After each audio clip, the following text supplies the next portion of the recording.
Okay, meron tayong i-unbox galing kay Master DIY Pinoy Technician Official.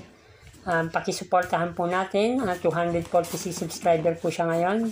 At pag nag 1,000 subscriber po siya, magpapag-giveaway daw po siya uli ng 10 times analog multimeter. Yan, legit po yan. Marami na rin pong napamigay na multimeter yan. Okay, unboxing tayo na galing kay Sir Pinoy DIY Technician. Digital ESR tester to.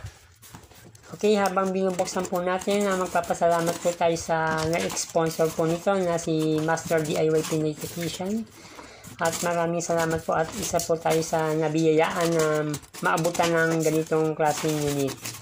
Okay, ito po yung kanyang laman na silyado.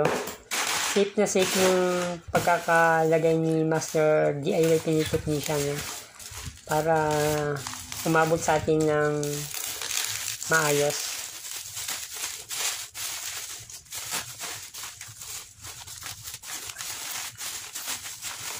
Yan, may nakasulat pang WJT.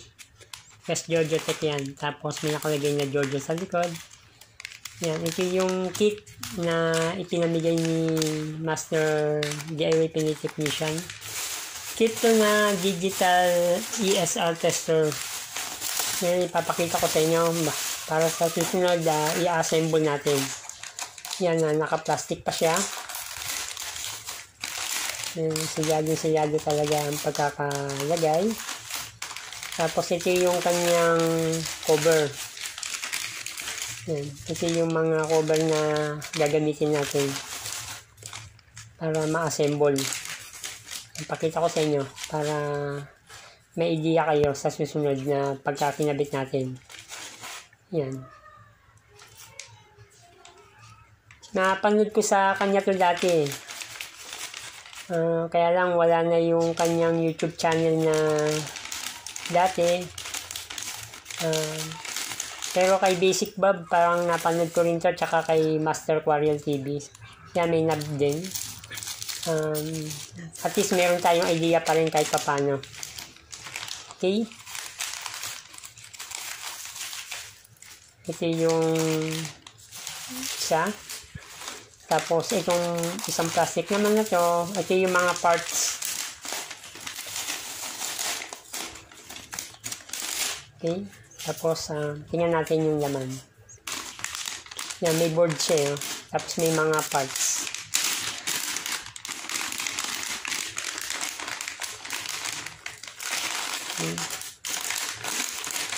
Tingnan natin ito.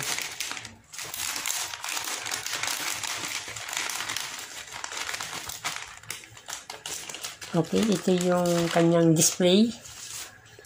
Okay, ito yung mga parts niya. No? May parts pa. Okay.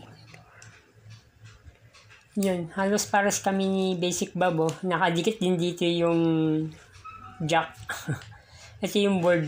Ito yung kanyang display. Tapos may mga parts yan. Sa susunod siguro, i-ano natin, i-assemble natin. Marami naman parts yan. Okay? Yan, pakita ko na lang sa inyo. Maraming parts eh. May IC rin yan.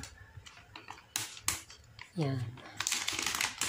Okay, maraming salamat po sa panonood at pakisuportahan na lang po natin si DIY Pinoy Technician. Okay, pakisupport na rin po yung ating mga tech vlogger. Maraming salamat po.